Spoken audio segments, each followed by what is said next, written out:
cameras are working. Welcome. We wanted to watch the clip. Yeah. And as soon as we got out, the clip was over. I assume it was good because you clapped. So. It was nothing short of iconic. This is so amazing. Thank you guys so much for being here at Spooky. Backstage, we had a couple minutes we were talking, and I was telling you I am terrible at makeup, so I'm hoping to learn a lot here today. Out of curiosity, was there a particular film, show, TV show that inspired you to get into this wonderful world of special effects and all things wonderful? Well, I don't know about you, but I used to love to watch the old Universal horror movies. They were old even then, and they were still terrifying to me. You know? And then we had all of our groovy like sci-fi films in the 50s and 60s, all those horrible. Yeah. Some of them were horrible, but they were so fun. It's kind of amazing. I feel like we were born at the perfect time because when I got into it, you've been in it long. How many years have you been doing it? I've been doing it 40. I think, but see what people don't know, they look at my resume like, how have you done all these movies? And my secret is, I have a time machine. And then the movie comes out, and then I go back in time, and I infiltrate the makeup department, and I work on the show. So everyone is trying to figure out how many movies I've done, which is about 800. See, you've done a lot more movies than I have. Yeah, but looking at the pictures of V's death. You can work on more than one at once. I can't. Well, this is true, and that's a really good point, because at my company, K&B, originally it was me and a guy named Bob Kurtzman, who left about 15 years ago, and Howard Berger. And so when we would get jobs, we would sort of split the duties, and I would go off and do Chainsaw 3 or Halloween 5, and then they would do Bride of Reanimator. So we kind of, it was like a divide and conquer kind of thing. But yeah, you're a one-woman show. Yeah, and didn't you all kind of like do a little bit on each film? Yeah. Sometimes? We did a lot. Yeah. I mean, I just did a big article with Howard for Fangoria, and he was telling me about the old days. I particularly like the story when you got hired by Kevin Costner to make The Dead Buffalo. The Dead Buffalo. Which is funny because that whole story was, we did a movie called Gross Anatomy. It was a Disney movie about medical school students. And we got that job because Deborah Hill, who produced the Halloween movies, produced this Disney movie, and George Romero told Deborah Hill, you gotta hire Nicotero because he was pre-med. So it was my pre-med experience that got us hired to do Gross Anatomy. See, that's cool. Yeah, Howard doesn't know everything. He knows a lot because he's very smart. And then we did these really cool cadavers. And the funny thing was, they said to us, oh, we can buy real corpses for 150 bucks and put them on set. But they were worried about the lights and the smell. Lights? That was what they were, like 150. I think we charged them more. They're like, what's the upside? I'm like, well, rotting corpses on your set might be a downside. I guess. So Kevin Costner saw the pictures of those cadavers and fell in love with the detail of the work. And that's one of the things that my company has special. Whose Cadillac was it? Mine. That's what I thought. I think you need to tell the story. Which one? There's a lot of them. Well, the one about transporting the buffalo in the back of your Cadillac to the storage unit. Well, we had, so when I moved to LA, I didn't have any money. And my parents were like, well, here, we'll give you a car to take to California, but it was like this 76 convertible Cadillac. It would have cost me like $10,000 to drive it. So we put it on a truck and we shipped it. And then every time we would have to test something that was parked right around the corner. And we would just take the top down and load the car with whatever props we had and drive down the street. So I think we did Jungle Book, we had a tiger in the back, we had the buffalo in the back, and then when we would do tests, we did a movie called Bad Boys 2 in shot Miami. And there's a scene where they're throwing corpses out of the back of the truck. So we're like, well, we have to test it to make sure it works. So we loaded the corpses into the car, and we drove down the street in Chatsworth, throwing bodies out at the back of the car. Right? I mean, like, you gotta be authentic. I was gonna say, what kind of detail detailing do you have to do to your car after you have bodies of buffaloes in it? Like, the cleanup must have been really fun. It wasn't so bad. But I did tell a story. Who was at the chainsaw panel yesterday? I told a very funny story. You'll appreciate this. So again, testing effects. You know, you never want to go to set without the director approving it, without it being tested, because you never know. There's always that one thing that could go wrong. So. One thing? Well, okay. I'm gonna address that in a second. So you always want to like test it. So we had a fake head of Ken 4A who's supposed to get chopped in half with the chainsaw. And we didn't have a chainsaw at the shop, so up the street in Chatsworth was a equipment rental place. So I ran up, rented it, put my ID in the counter, gave him $25, went back to K&B, we strapped the head to a dumpster, I chainsawed it in half, blood everywhere, blood got sucked into the motor, hadn't thought of that. And then we squirted it off and tried to clean it the best we could, but it was in the motor. So I drove back up, here's your chainsaw, put it down, grab my ID and ran out. So the next person that rented that chainsaw would be like, what is this? Having good stories like That's a good story. I got a million of them. Yeah, I was gonna say, because I'm sure a lot of times, you know, in these scenarios, you do have to pivot, like, pretty quickly, because things can go wrong and will go wrong. What about for you, like, V? Has there been a time when you were, like, doing a makeup application, you immediately had to change something to make it work? I don't know. I would imagine it has happened, but you know, I've done so many of them, I couldn't even remember where anything happened like that, where I had to change it in the middle. Have you ever had an remember putting actor? on things upside down, though. Have you ever had an actor freak out in makeup? Oh, I was doing, my last film that I did was called The Highwaymen with Kevin Costner and Woody Harrelson. And it was about these two Texas Rangers that are brought out of retirement to go chase Bonnie and Clyde. And evidently Bonnie was particularly ruthless. She was really a horrible person, and she used to just blow people to smithereens. And there's one scene where she shoots this young highway patrolman in the chest and he doesn't die, so she walks right up to him and shoots him in the head with a shotgun and blows the whole top of his head off. So we did this really cool makeup. I was working with Arian, you know Arian Titan? Yeah, so I was working with this gentleman named Arian Titan, who's a really amazing makeup effects guy, and he built me this head. And I was putting it on the guy who we made it for. And all of a sudden, he started getting all squirrely on me, right? And it's a beautiful silicone head, and once you blend silicone in, there's no going back. You know what I mean? You lose your edges and everything, you're just done. And I'm gluing him in, and I'm around his mouth, and I'm just starting to get everything glued down, and it's like a big headpiece that covers one of the eyes and everything. And all of a sudden, I realized this guy is claustrophobic. Oh shit! And I said to him, I said, are you having a problem? I said, are you claustrophobic? And he said, yeah. He says, I didn't think I was, but I guess I am. And I said, how did you ever get a life cast done? You know, because they completely, oh, I'm so sorry, they completely encase you.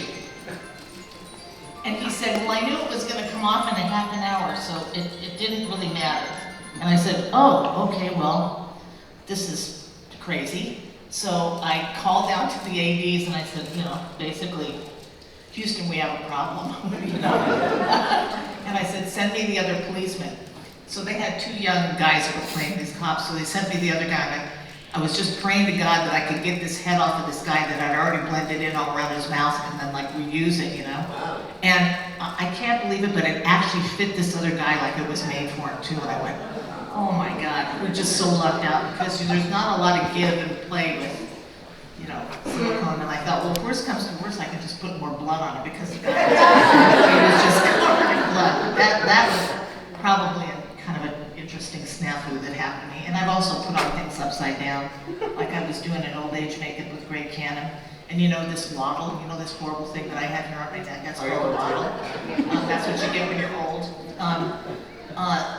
When you see the piece just sitting there, if you look at it, it kind of looks the same in both directions, funny enough. And I'm sitting there thinking, which way is which? You didn't put it on, I just had a bag of prosthetics, you know what I mean? I didn't have it on a head. I put it on and I'm looking at looks okay. I mean, it's all blended in, you got the packs on it, everything, we're done. It's like a foam latex piece. And Greg walks in, he goes, God, the makeup, the makeup looks really good, but you put the neck on upside down. I went, oh. I said, do you think anybody's gonna notice? He goes, probably not. And I went, thank God. This whole thing was all flipped, and I went, oh. But you will know, but you will forever be tormented by that. Yes, I will forever be tormented by the upside down neck. And now we all know as well. I wanted to ask, what's been some of the most unique places that you guys have pulled inspiration from? Well, I did a movie with Quentin Tarantino called Inglourious Bastards. It's a great movie. It was one of my saddest days though, because I'll tell you in a minute. But so we had to do likeness makeups of a lot of Nazis. We did Goebbels, we did Hitler, we did Winston Churchill. He was not a Nazi, but So they cast these local actors. And the guy who played Adolf Hitler was a German actor named Martin Wuttke, and he had played Hitler on stage. But he had never had the prosthetics on. So we went in on a Sunday to do test makeup. And what's always interesting, and I'd love to hear V's thought on this too, is when you have an actor sitting in your chair, it's like we're the last line of defense before they go to set. The amount of trust that the actor puts into the makeup artist. And that's part of the reason why I was able to segue on The Walking Dead into producing and directing, because all the actors trusted me. They saw what my vision was for the show. They saw what was coming out of my trailer every day. They went, this fucking guy knows what he's doing. Boy, did I have them fooled. So you have these actors, and they have to have implicit trust. And that's something that we have the honor to be able to work with these really talented actors. But we transform them. If it's Mickey Rourke in Sin City, and you're transforming him, but I would never forget this actor. Looking at himself in the mirror, and we had a forehead piece and cheek pieces and things, and his likeness became more and more like the character, and he kept standing up and looking in the mirror, and moving his head around, and then they brought the costume in, and it was fascinating to watch his perception of him transforming into this person, because in his head he had played that character a lot. But now he actually looked like him, and it was really unique. It was wow. I mean, the only disappointing thing is, as V can also speak to, is when you do prosthetics, when they walk out of the chair onto set, that's when they look the best. There's no sweat, there's no bubbles in the appliance, there's no smear, there's nothing. They're pristine and they're beautiful. And you always hear the makeup artists complaining, well, they didn't shoot the makeup when it was ready, and the makeup is ready. And sometimes people think we're a little delicate. But I am delicate actually, so that for my instance it's true. But you want it to look fantastic. You put all this work, it takes 6 weeks, 8 weeks, 10 weeks. You put the prosthetic on, you blend all the pieces, everything looks perfect, the wig goes on, the lace is down, the contacts are in, the teeth are in, everything's in. And you walk on set, and they're like, yeah, well, we're going to shoot something else, and then 12 hours later, they shoot the close-up of the makeup. Would you like to continue? Because I know we've all shared this. Yeah, it's a horrible thing. I mean, you have to, even if they're not shooting them with all day, you have to keep them touched up all day, because if you don't, they're going to completely fall apart, and then it's really going to be hard to fix. So you have to kind of putz with them all day long, even if they're not being shot. And it's like you're scared to death every time they walk to the craft service table. You're going to be afraid of what they're going to eat. Yeah, you always find food, you find whatever they have for lunch. I got a great food story. I did the film Dick Tracy, and I did Al Pacino's makeup for that, and he was, talk about transforming somebody. Al, this handsome man would come and sit down in my chair, and when he was done, he was just this hideous little turd that was yelling at everybody, And how many times did you do that makeup? I don't. Probably at least 20 times, I would think. Oh, maybe more, because the movie was long. Longer than it should have been.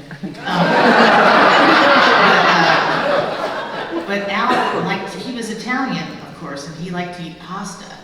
And he would come back from lunch almost every single day with his bottom lip flapping around because there would be so much olive oil everywhere. And one day, I remember I was taking, because I pretty much replaced his bottom lip every day after lunch. And I got really good at it, so I pre-painted most of it and everything. It was coming off, you know?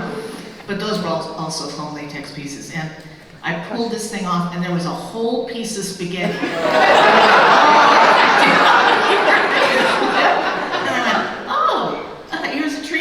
But you know, it's funny, when these actors get into these makeups, it really brings them to life. I mean, they love being in the makeup. And he, you know, I remember taking him out of the makeup one night, and I said to him, I said, God, you know, I forget how handsome you are, Al, because I stare at you most of the time as that hideous little person I made you into, you know? But you know, it's really true. He would go to sleep, Al Pacino, and like most of the time, or he would come into my trailer and he would fall asleep most of the time. And when he would wake up, he would just start, you know, all this stuff and spitting and screaming. And it was like, oh my God, you know? So they really do transform into somebody else. And it's like, another good example of that would be when I was working on Pirates of the Caribbean, Stellan Skarsgård, who played Bootstrap Bill. Joel Harlow was doing his makeup. Yeah, great makeup. That whole transformation of Bootstrap Bill was designed by a really talented sketch art, or you know, design artist, what was your concept artist? Crash McCrary. And Crash worked at Stan Winston's for many years. But anyway, so he designed these different stages for Bootstrap Bill, and he was supposed to go through like 8 stages. And only the first 3 stages were supposed to be makeup. And so we had made all the makeups for the first 3 stages. And then when it came to go into the 4th stage, he was supposed to become CGI like the rest of all Davy Jones's character, who were amazing. But Stellan said, you know, I really would like to stay in makeup. Do you think you could talk to them about letting me stay in makeup? And I said, sure. I said, I don't know if we have the budget for it, but I'll go ask. So I did, and they said, yeah, give him whatever he wants. So we did the next 5 stages, and by the time he was done, I mean, he had a hunchback, and he was like walking around like this. But you know, he wanted to do that because it really made him feel like the character, and he could act better that way because he was just increasingly getting encapsulated in all these horrible things. So it really does make them feel different too, you know? Yeah. Well, look, I mean, if you look at people like Mike Myers and Eddie Murphy, like sometimes they actually need that layer of separation between who they are and who the character is, because it allows them to be someone else. Well, look at all the characters that Johnny Depp's done. He loves being a right? He's done tons of characters that are really fun, and he loves being in makeup, so it does really help him.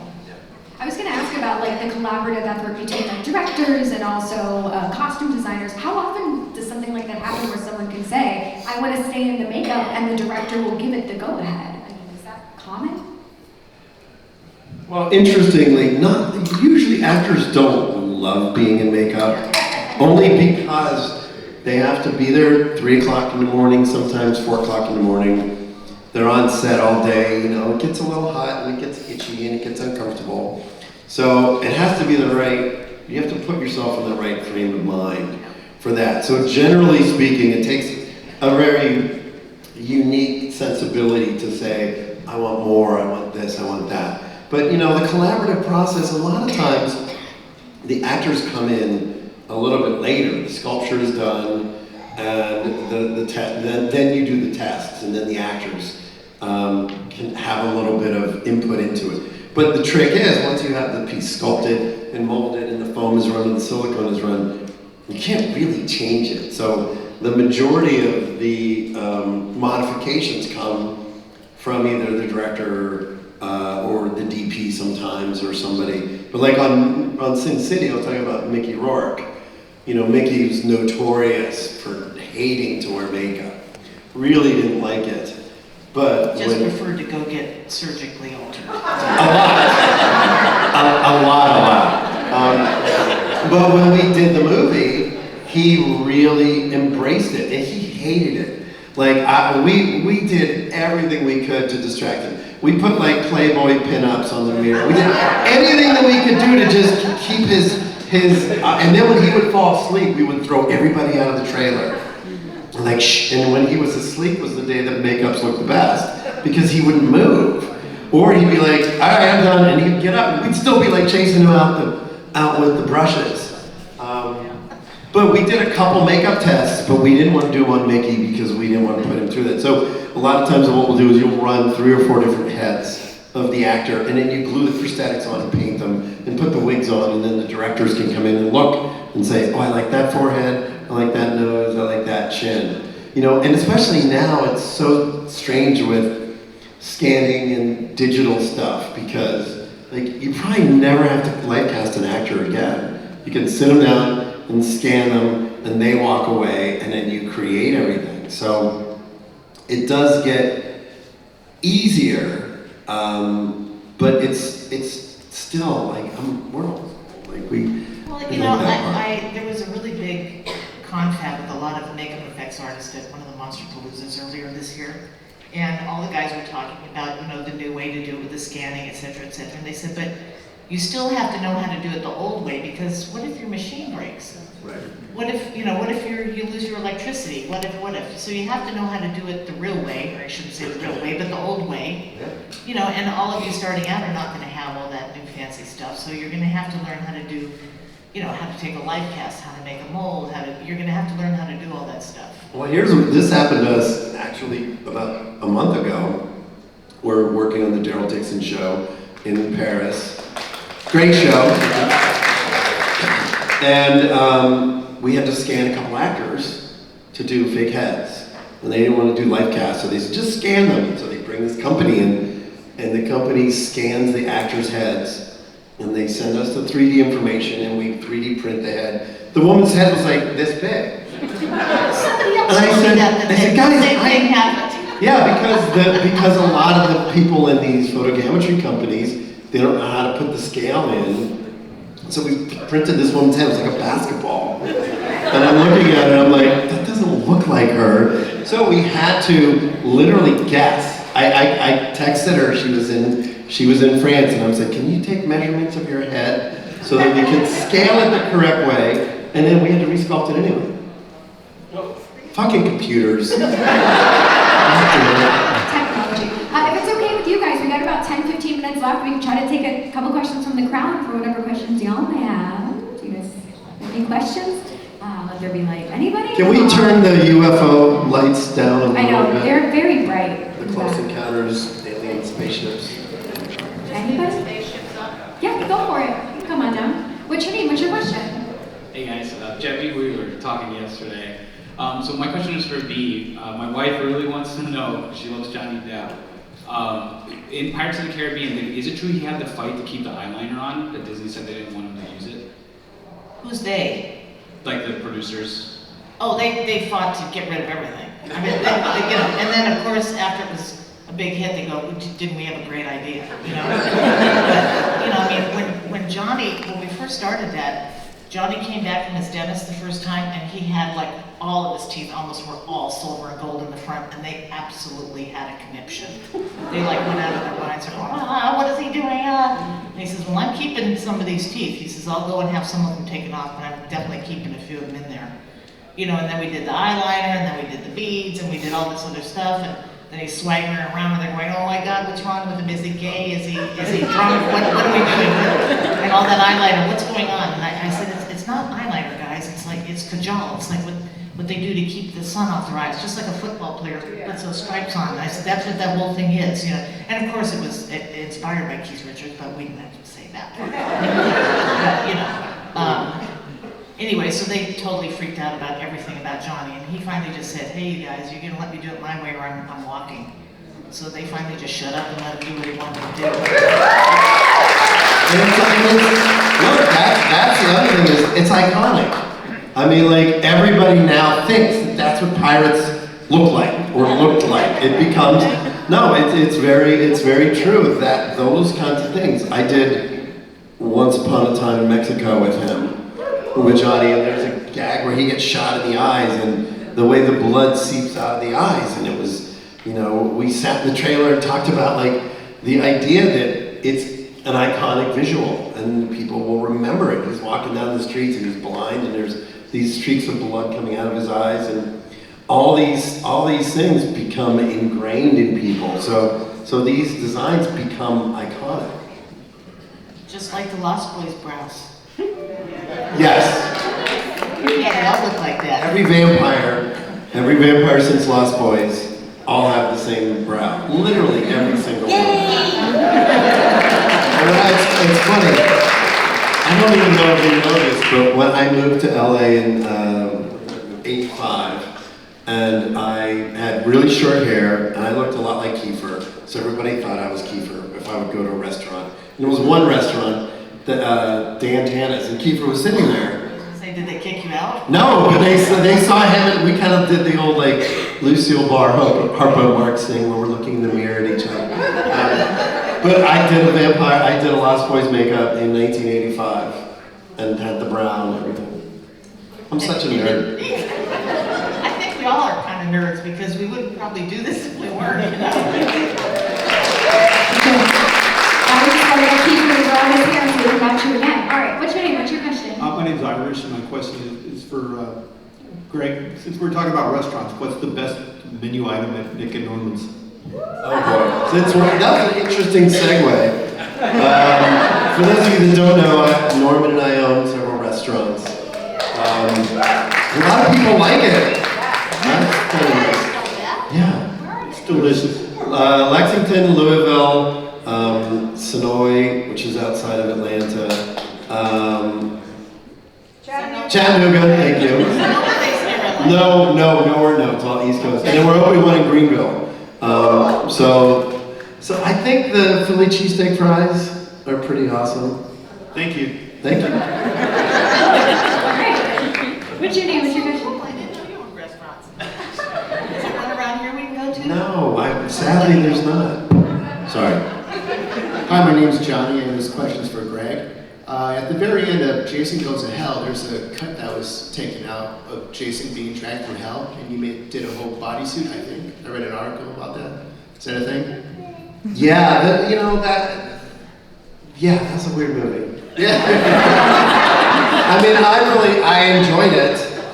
And what I really admired about it was they tried to make it different, because at that point, you know, the Friday the 13th movies all had kind of the same flavor. So they wanted to do something a little different by having him jump from body to body and weird. But yeah, we had that whole ending. We built that really cool tabletop miniature of all the demons pulling Jason down to hell. And then I think it ends with Freddy's claw coming up and grabbing him. Is that still a movie? Yeah. And Yeah, so literally I invented Freddy versus Jason. I'm just saying. Thank you so much. I didn't, but in this room I did. Hi, I'm Betty Ann. This is a question for Greg.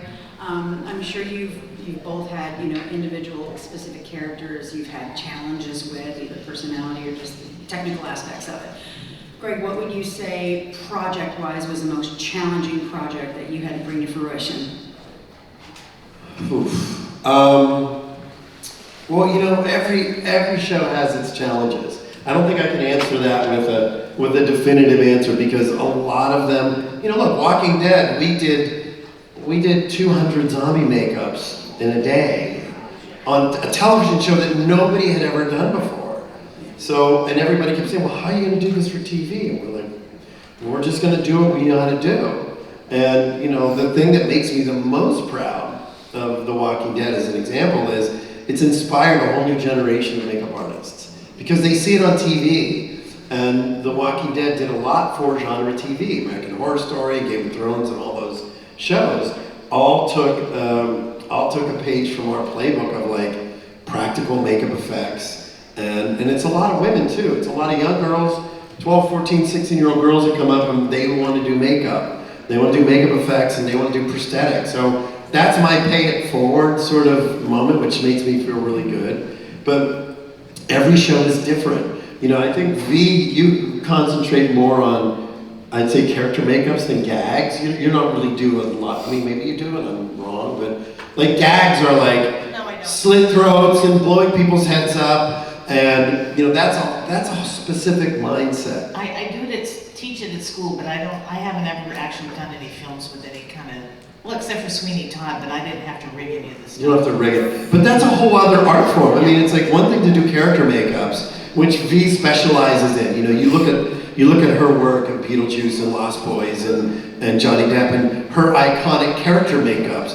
But there's a whole other world which is slit throats and burn makeups and exploding heads and transformation heads. And I was telling the story yesterday of like, you know, you're doing a slit throat and the director yells action and the actor goes like this and there's no blood and the performer's and there's no blood and you're standing on set going, what the fuck? Where I'm pumping the blood? Where is it?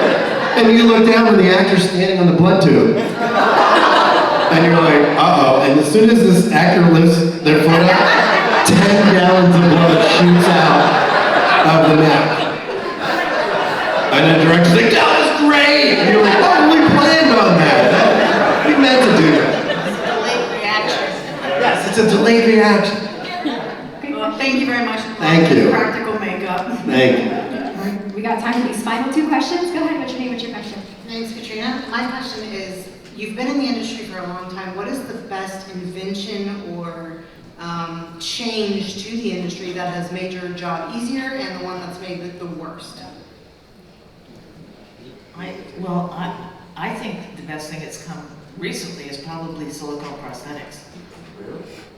Only because, well, for me, because it makes the application is so much easier. It's less time consuming, there's less paint involved, there's less everything involved. You know, when we did foam latex, you had to, you had paint like 3 different layers of stuff on it, and then rubber mask grease, and then go back in and put more color into it, and put all the defining things. Yeah, you're always fighting it. You're always touching it up, so. But with silicone pieces, you can pre-paint them, stick them on, and you're basically done. You do a little twittering and you're done, and if they got hair punched in them, that's even better. So, it's just, for me, that's probably, the onset for makeup is probably, that's the coolest thing that's happened lately for makeup artists, to make it their life easier. Yeah, I would agree. I mean, the difference between foam latex and silicone is a translucency to it. So the color of the performer's skin, you can read it. Whereas with foam latex, it's not translucent, it's a piece of rubber. So you have to do a lot to make the rubber look real. And even with the silicone, sometimes you have to paint it a little bit more than you want, but for some reason, because it isn't that solid, just rubber blob underneath there, it always, the light reflects off of it more differently. Now you can paint it a little bit more and it still looks really fleshy and really pretty and it's real soft, and you don't have that same texture. Foam latex always has this specific look to it. Because you have to put so much paint on it, then it changes even more. So, the silicone pieces, they can blend in flawlessly, and especially when you're doing makeups on women where you have no place to hide anything, it's absolutely amazing. Because when you did foam latex on women, with all that blending, then you got all the peach fuzz because they don't want to shave their faces because they think they're going to grow a beard and all kinds of stupid stuff. But I mean, it's like there's no place to hide anything. Guys have beard lines, they have all kinds of stuff they can hide. But a woman, you're just kind of boned. You got to make it absolutely perfect and almost seamless if it's foam latex, which is near enough impossible to do most of the time, even as good as, no matter how good it is, especially with these new cameras now. Forget it. You just barely can't. You can't really even use foam latex on these cameras with what they have now. So, I would also say there's a lot to be said for digital cleanup. Like, I'll give you an example. There was a scene I directed for Walking Dead. All these characters are leaned over a trough, and these guys come through with a baseball bat. They hit them in the back of the head, and then they cut their throats open. And that's a family film. But the thing that has changed a lot, maybe not so much for V, but for me, is television.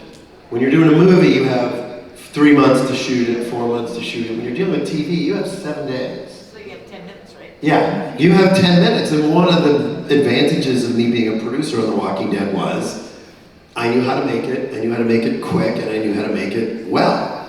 So I'm directing the scene, all these actors, and I'm thinking, well, it's gonna take an hour and a half to send them away, to put the prosthetic on with the blood tube, and I don't have time because I gotta keep shooting.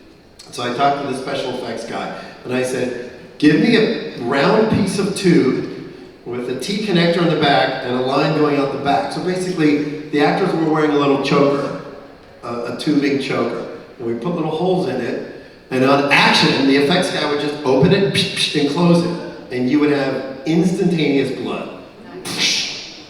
And then the VFX guys went in and they erased the tube. And we would have never been able to do that if we had put appliances on every single actor. So it really, the idea, and plus what V was saying about, look, you can't control if you're shooting in the Georgia heat, it's 110 degrees and there's an edge or something that shows up. In post now, you can go, hey, will you erase that little edge? And they'll just...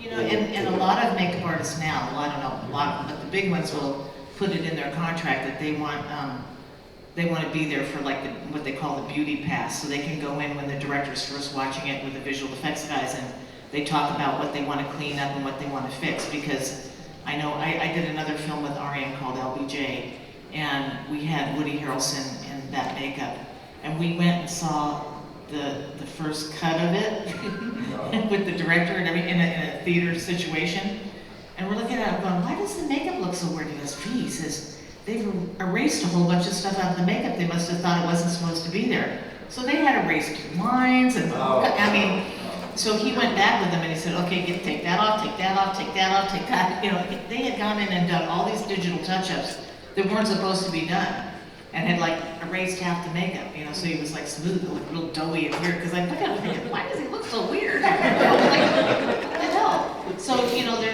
they have this thing now where they can go in and with the director and make sure that they don't remove anything, or if they, you know, and another thing is a lot of these guys don't really know what they're looking at, so they might say, you need to do this and you need to do that and fix this, and that wasn't supposed to be like that, and blah, blah, blah. And, you know, sometimes they have, and another thing is they adjust the color on everything.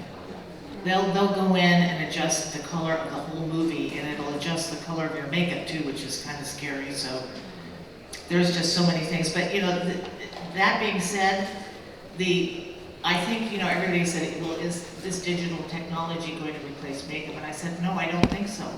But I think the best thing is when they have a really happy blend of the two. You know, when you can work together and create some really cool effects, because we can't remove anything with makeup, we can only add with makeup. So for them to be able to remove things from our makeup is really good, like, you know, recess. Like, you know, when I did the film AI, Stan Winston developed this really cool technology where we had blue screen built into these makeup, so he was doing, we were doing reverse removal, and nobody had ever really done this on a film to the extent that he had done it.